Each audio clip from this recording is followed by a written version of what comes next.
Doctor Yunus সাহেব, আপনাকে রক্ত দিয়া ক্ষমতায় আমরাই বসাইছি, কিন্তু আপনি বাউলদের পক্ষ অবলম্বন করবেন। আজকে বাইতুল মুকাররমের সামনে দাঁড়ায় বলছি, আগামী শনিবারের পরের শনিবারের আগে তাদের সবাইকে গ্রেপ্তার করে দেওয়া হয়, এরপরে শনিবারে মানিকগঞ্জ অচল করে দেওয়া হবে। বাউলদের বই পুস্তক, তাদের বিভিন্ন কার্যক্রম দেখে এদেশের ধর্মপ্রাণ মুসলমানদের বুঝতে বাকি নাই যে তারা ইসলামের দ্বারে কাছেও নাই। ইতিমধ্যে আপনারা দেখেছেন তাদের দ্বারা নির্যাতিত, তাদের দ্বারা ধর্ষিত নারীরা যেইভাবে তাদের কথা বলছেন, তাদের বিরুদ্ধে মুখ খুলছেন। তারা যেখানে যায় সেখানে জিনা করেন, তারা নারীদের সাথে অনৈতিক কার্যক্রমে লিপ্ত থাকেন। তাদের সম্পর্কে যে ধরনের ভাষ্য, যে ধরনের বক্তব্য আজকে সোশ্যাল মিডিয়াতে বিভিন্ন জায়গায় প্রচারিত হচ্ছে, কোন বিবেকবান মানুষ তাদের পক্ষ অবলম্বন করতে পারে না। কিন্তু দুঃখজনক বিষয় হলো, গতকাল আমাদের প্রধান উপদেষ্টা প্রেস সচিব তিনি বলেছেন, বাউলদের উপরে যারা আক্রমণ করেছেন তাদেরকে গ্রেফতার করার নির্দেশ দেওয়া হয়েছে, তাদেরকে গ্রেফতার করার জন্য তৎপরতা চলছে। আমি পরিষ্কার ভাষায় বলতে চাই, ডক্টর ইউনূস সাহেব, আপনাকে রক্ত দিয়া ক্ষমতায় আমরাই বসাইছি, কিন্তু আপনি বাউলদের পক্ষ অবলম্বন করবেন। আজকে বাইতুল মুকাররমের সামনে দাঁড়ায় বলছি, বাউলদের উপরে কেউ আক্রমণ করে নাই। বাউলরা আল্লাহর বিরুদ্ধে কথা বলেছেন, রাসূলের বিরুদ্ধে কথা বলেছেন, কুরআনের বিরুদ্ধে কথা বলেছেন, ইসলামী শরীয়তের বিরুদ্ধে তারা কথা বলেছেন। শরীয়তের আইন হইল আজীবন কঠোর। আমাদেরকে বাধ্য করবেন না, বাধ্য করবেন না। আমাদের উলামায়ে কেরাম এবং মানিকগঞ্জের ধর্মপ্রাণ মুসলমানদের বিরুদ্ধে যে মামলাগুলি হয়েছে, অনতি বিলম্বে মামলা প্রত্যাহার করতে হবে।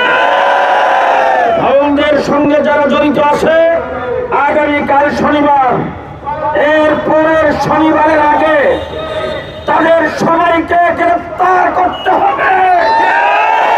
আপনারা সকলে জেনে রাখুন, আগামীকাল শনিবারে আমরা সেখানে হেফাজতে ইসলাম মানিকগঞ্জ জেলার পক্ষ থেকে সমাবেশ ঘোষণা করা হয়েছিল। প্রশাসন বলছেন তারা একসঙ্গে যাবেন, মামলা প্রত্যাহার করবেন, এই জন্য সেটার ডেট পিছানো হয়েছে। আগামী শনিবারের পরের শনিবারের আগে যদি মামলা প্রত্যাহার করে না হয়, তাদের সবাইকে গ্রেপ্তার করে না হয়, এরপরে শনিবারে মানিকগঞ্জ অচল করে দেওয়া হবে। আমি প্রশাসনের ভাইদেরকে বলতে চাই, যারা আজকে তাদের পক্ষ অবলম্বন করবেন, কেন্দ্রীয়ভাবে আমরা কোনো বিক্ষোভ দিবস ঘোষণা করে নাই। আজকে প্রথম জন হেফাজতে ইসলামে আয়োজন করেছেন, কিন্তু দেখেন মসজিদ থেকে মানুষগুলি মিছিল সরকার আসছে, ঢাকা নগরী আজকে মিছিলের নগরীতে পরিণত হয়েছে। বাংলাদেশের বিভিন্ন জায়গায় মসজিদগুলোর থেকে মিছিল হচ্ছে। আমরা বাংলাদেশে যদি তাদের তৎপরতা বন্ধ করা হয়, তাদেরকে যদি গ্রেপ্তার করে সর্বোচ্চ শাস্তির ব্যবস্থা করা হয়, সারা বাংলাদেশের প্রত্যেকটি মসজিদ থেকে মিছিল বের হবে।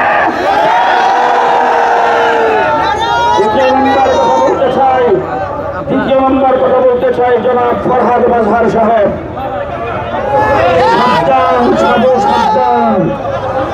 আপনি সাহিত্যিক, আপনি তথাকথিত বুদ্ধিজীবী, আপনি এক লাইনে ঘোরাফেরা করে আপনার সাহিত্যকতা প্রকাশ করেছেন, এক সময় করেন, কিন্তু ধর্মীয় বিষয় আপনি সম্পূর্ণ মূর্খ, আপনি সম্পূর্ণ জাহেল। আপনি ইসলাম নিয়ে কথা বলবেন, বাউলদের পক্ষে কথা বলে আরেকবার বলেছেন আপনাকে আবুল সরকারকে গ্রেফতার করা হয় নাই, গ্রেফতার আমাকে করা হয়েছে। আপনাকে আপনাকে গ্রেফতার করলে কি হবে? যদি আপনি বাউলের পক্ষ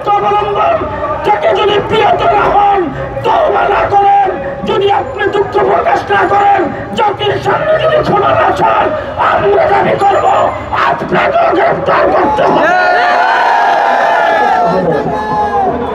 ইসলামী মূল্যবোধে বিশ্বাসী বিএনপি